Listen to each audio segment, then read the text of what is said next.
If you stand at the base of a massive skyscraper during the Islamic holy month of Ramadan, you can break your fast the moment the sun dips below the horizon. But if you take an elevator up to the penthouse, you're still in broad daylight. You actually have to wait 3 additional minutes to eat.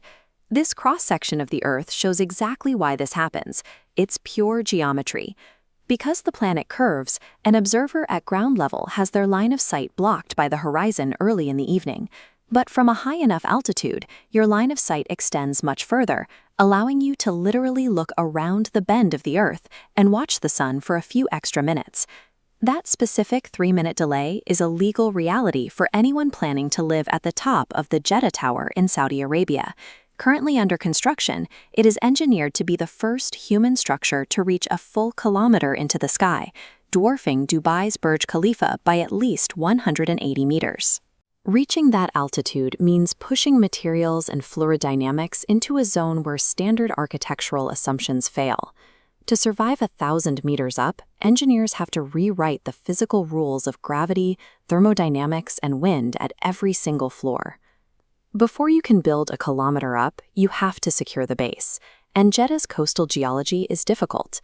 Unlike the dense, uniform sandstone beneath Dubai, the land under the Jeddah Tower is highly permeable, fractured coral reef limestone completely saturated with salt water.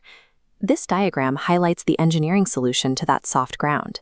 To keep the massive weight of the tower from sinking unevenly, crews poured a monolithic concrete raft 5 meters thick. Beneath that raft, 270 individual concrete piles are driven deep into the porous reef, extending up to 105 meters underground to lock the building in place. That subterranean concrete held perfectly firm. But in early 2018, the geopolitical foundation of the project collapsed, bringing construction to a dead stop. The work freeze was the direct fallout of a broad political purge in Saudi Arabia. Key figures, including the tower's primary financier and visionary, Prince Al-Walid bin Talal, were detained at the Ritz-Carlton in Riyadh. Almost simultaneously, the main construction contractor faced a severe cash flow freeze following government sanctions.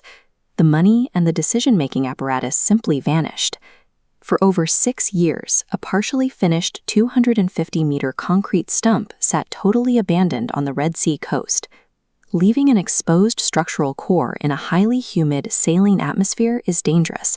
The airborne salt accelerates chloride ingress into the internal steel rebar, threatening to corrode and hollow out the tower's strength. In late 2023, the developers finally re-tendered a $1.9 billion rescue contract to finish the job.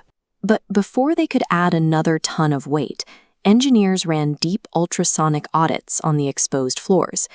The tests confirmed that the high-density concrete mix had successfully protected the steel inside, allowing construction to safely resume. But securing a stable foundation and surviving a multi-year political freeze only solves the ground-level problems. The real physical test is figuring out how to move thousands of tons of material up a kilometer-high vertical shaft. For decades, building heights were capped by the physics of the elevator shaft. If you hang a standard steel elevator hoist rope beyond 500 meters, it becomes so massive that it snaps under its own dead weight. You physically cannot attach an elevator car to it. Looking at this comparison, on the left you see how traditional steel cables fail under extreme tension. On the right, you see the Jeddah Tower's solution, a carbon fiber core technology called UltraRope. Because carbon fiber cuts the moving mass of the hoisting system by up to 80%, it enables a single continuous elevator ride of 630 meters straight to the upper observation decks. Elevators solve the problem of vertical transit, but the core itself requires pumping liquid concrete of a single vertical steel pipeline to an elevation of over 800 meters. As that liquid concrete is forced upward by high-pressure hydraulic pumps, the intense friction inside the pipe generates severe heat. Combine that friction with 40-degree daytime temperatures in the Saudi desert, and the chemical hydration reaction accelerates. The concrete is at constant risk of flash setting and turning solid right in the middle of the pipe. To drop the temperature and delay that chemical reaction, the batch plant replaces up to half the mixing water with crushed ice. Even with the ice, the thermal risk is so high that major structural concrete pours are strictly limited to the middle of the night. Yet, even if you successfully pump the concrete and hoist the elevators, the building is still entirely vulnerable from the inside.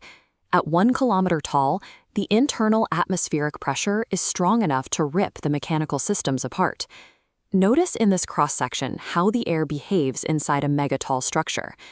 During the summer, the tower is air-conditioned to around 21 degrees, while the outside desert air hits 45 degrees.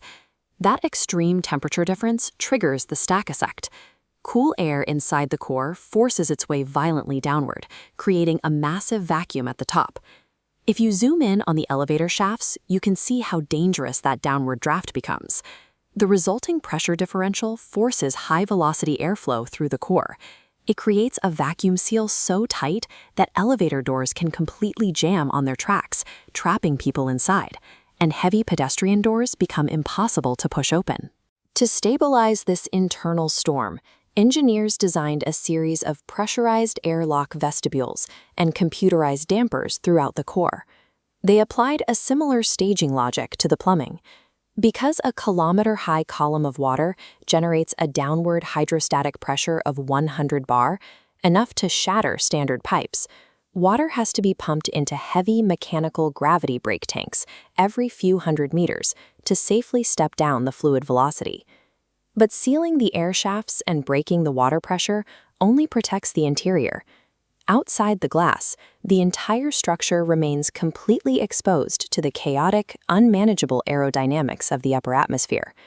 As you travel up the boundary layer of the atmosphere, ambient wind velocity increases exponentially. At 1,000 meters, winds regularly exceed 200 kilometers per hour, generating immense lateral shear forces against the building's facade.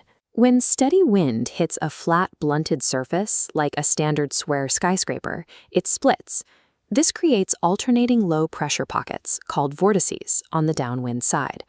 If the rhythm of those shedding vortices matches the natural resonance frequency of the building, the wind pushes the entire structure into a violent, synchronized side-to-side sway. Here, the 3D model shows how the tower was designed specifically to confuse those wind patterns. It features a tapering, Y-shaped footprint. Because the cross-sectional shape changes continuously at every single floor, the wind vortices can never properly synchronize along the height of the tower. They break into small, disorganized eddies, heavily reducing the building's sway. Even with that aerodynamic shape, the peak still moves. To ensure occupant comfort during extreme storm events, the uppermost tier of the tower is entirely uninhabitable. It is essentially a hollow steel spire, housing massive computer-controlled counterweights designed to safely absorb residual lateral acceleration. That steel spire also serves a secondary, highly strategic purpose. The developer officially cites the building's height as at least 1,008 meters, but the exact final dimension of that spire is kept completely secret. By withholding the final blueprint, the architects retain the structural flexibility to extend the tip at the very last minute. It's a calculated geopolitical tactic, ensuring that competing developers in East Asia or the Gulf cannot quickly adjust their own spires to steal the world record before the Jeddah Tower is officially certified. Living up against that spire alters human perception. The barometric pressure drops by 12%, requiring elevator cabs to be pressurized like aircraft. And from the observation deck, the visual horizon pushes out to a staggering 113 kilometers, making the curvature of the Earth clearly visible over the Red Sea. That expanded line of sight is precisely why penthouse residents experience the time anomaly we started with. Because they can see so far over the physical curve of the planet, they remain in the sun's path minutes after the ground has gone dark. Strictly speaking, building those upper floors makes no financial sense. The massive structural core and elevator shafts required to reach a kilometer high consume so much internal space that the top of the tower is highly inefficient to rent. Instead, developers treat the megatall structure as a loss leader, a highly visible global anchor designed to skyrocket the prestige and real estate value of the surrounding commercial city. The Jeddah Tower operates as a 1,000-meter hybrid of architecture and aerospace, forcing engineers to bend the planet's physical rules to carve off a few extra kilometers of sky.